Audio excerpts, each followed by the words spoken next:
UP चुनाव के 5वें चरण के लिए अधिसूचना जारी हो चुकी है। अयोध्या समेत 11 जिलों की 60 विधानसभा सीटों पर नामांकन की प्रक्रिया आज से शुरू हो जाएगी। 8 फरवरी तक नामांकन का मौका रहेगा, 11 फरवरी तक नाम वापसी का मौका रहेगा। इन सभी 60 सीटों पर 27 फरवरी को चुनाव होना है। इस चरण में अयोध्या, सुल्तानपुर, अमेठी, प्रतापगढ़, बाराबंकी, श्रावस्ती, बहराइच, गोंडा, प्रयागराज और चित्रकूट शामिल हैं। पश्चिम बंगाल की मुख्यमंत्री ममता बनर्जी और राज्यपाल जगदीप धनखड़ के बीच मतभेद खत्म होने का नाम नहीं ले रहे हैं। अब राज्यपाल की ट्वीट को लेकर ममता गुस्से में हैं और उन्होंने गवर्नर का अकाउंट ही ब्लॉक कर दिया है। ममता ने कहा, मैं इसके लिए पहले से ही माफ़ी मांगती हूँ। वह लगभग हर दिन कुछ न कुछ ट्वीट कर मुझे या मेरे अधिकारियों के खिलाफ कमेंट करते हैं। वे असंवैधानिक और अनैतिक बातें कहते हैं। वे दिशा निर्देश और सलाह देते हैं। चुनी हुई सरकार मानो बंधुआ मजदूर बनकर रह गई है, इसलिए मैंने उन्हें अपने ट्विटर अकाउंट से ब्लॉक कर दिया है। मैं हर दिन व्यथित हो रही हूँ। दरअसल राज्यपाल जगदीप धनखड़ ने एक दिन पहले अपने सोशल मीडिया पर बंगाल को लोकतंत्र के लिए गैस चेंबर बताया था, जिसके बाद नाराज होकर ममता बनर्जी ने उन्हें ट्विटर से ब्लॉक कर दिया है। केंद्रीय वित्त मंत्री निर्मला सीतारमण ने आज आम बजट पेश किया। मोदी सरकार का यह 10वां और निर्मला सीतारमण का चौथा बजट है। इस साल भी डिजिटल बजट यानी पेपरलेस बजट पेश किया जा रहा है। वित्त मंत्री निर्मला सीतारमण ने बजट पेश करते हुए कहा कि इस बजट में 25 साल का ब्लूप्रिंट है। कोरोना संक्रमण से देश जूझ रहा है। समग्र कल्याण और निजी निवेश को बढ़ावा देने का हमारा लक्ष्य है। हम गरीबों की क्षमता बढ़ाने के लिए प्रतिबद्ध हैं। इस बजट से महिलाओं के साथ सभी को लाभ मिलेगा। निर्मला सीतारमण ने बजट में देश में 400 नई वंदे भारत की ट्रेन चलाने की बात कही है। ये ट्रेन देश की राजधानी दिल्ली में चलने वाली मेट्रो से भी ज़्यादा आधुनिक होती हैं। इसमें GPS system, CCTV camera, metro जैसे ऑटोमेटिक डोर के साथ ही हवाई जहाज जैसे टॉयलेट होते हैं। वित्त मंत्री निर्मला सीतारमण ने अपने बजट भाषण में किसानों के लिए बड़ी घोषणा की है। सरकार ने किसान आंदोलन के केंद्र में हो रही एमएसपी को अब सीधे किसानों के खाते में भेजने का ऐलान किया है। इस सत्र में 163 लाख किसानों से 1208 मीट्रिक टन गेहूं और धान खरीदा जाएगा। किसानों को डिजिटल और हाईटेक बनाने के लिए PPP मोड में नई परियोजनाएं शुरू की जाएंगी।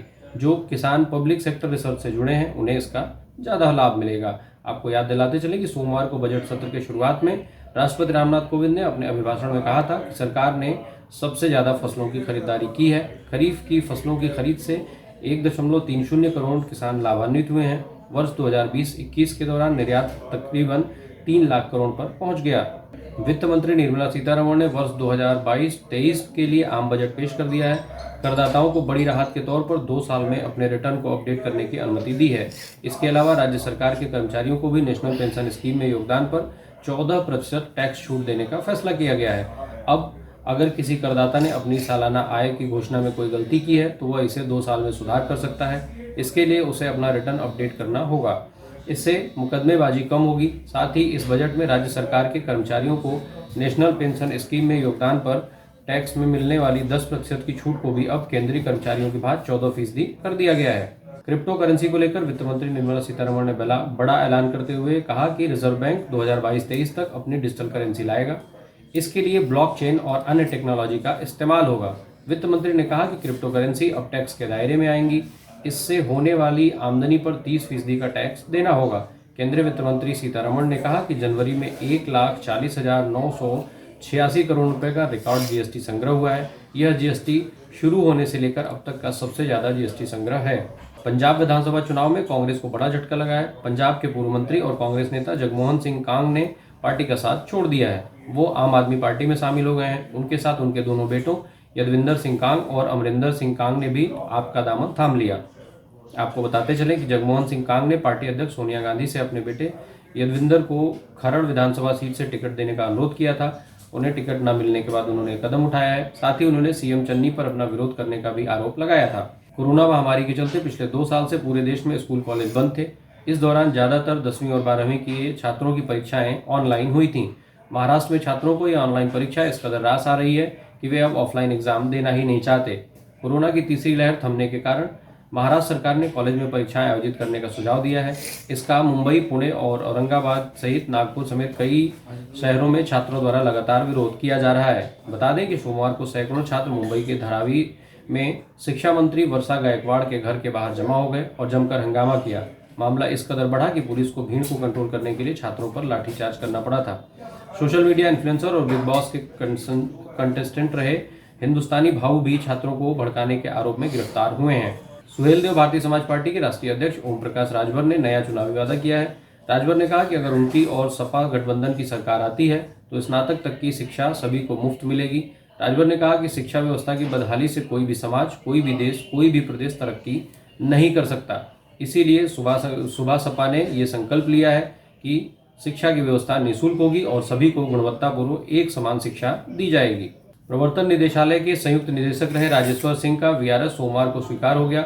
माना जा रहा है कि अब वह राजनीति में अपनी किस्मत आजमाएंगे। जल्द ही वह भाजपा में शामिल होंगे और सुल्तानपुर सदर या लखनऊ की सरोजनी नगर विधानसभा सीट से भाजपा के उम्मीदवार हो सकते हैं। उन्होंने इसकी सूचना खुद ही सोशल मीडिया पर दी। अपने संदेश में उन्होंने प्रधानमंत्री नरेंद्र मोदी, गृह मंत्री अमित शाह, भाजपा के राष्ट्रीय अध्यक्ष जेपी नड्डा और उत्तर प्रदेश के मुख्यमंत्री योगी आदित्यनाथ का आभार जताया है। बता दें कि राजेश्वर सिंह का 11 वर्ष का सेवा काल विशेष था। राजेश्वर सिंह 1996 में पीपीएस अधिकारी चुने गए थे। सीओ के पद पर रहते उनकी छवि एनकाउंटर स्पेशलिस्ट की बनी थी। इसके बाद 2009 में वो ईडी में चले गए थे।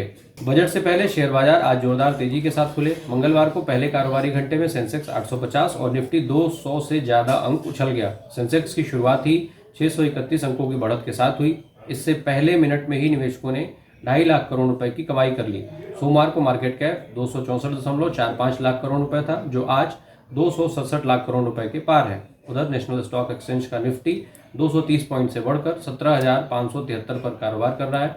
इसके ज्यादातर शेयर बढ़त में कारोबार कर रहे हैं। देश में सोमवार को 1.67 लाख नए कोरोना के मामले सामने आए हैं। इस दौरान 2.54 लाख लोग ठीक भी हुए, जबकि 1192 लोगों की मौत हुई है।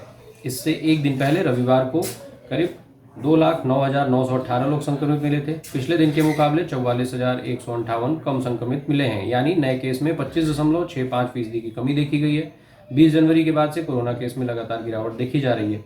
रविवार को 2.09 लाख और शनिवार को 2.34 लाख नए केस मिले थे। सोमवार को पॉजिटिविटी रेट 11.69% दर्ज किया गया है। इससे पहले रविवार को पॉजिटिविटी रेट 15.77% था। पॉजिटिविटी रेट में भी 4.08% की कमी आई है। देश में फिलहाल कुल एक्टिव केस यानी इलाज करा रहे मरीजों की संख्या 17.43 लाख है।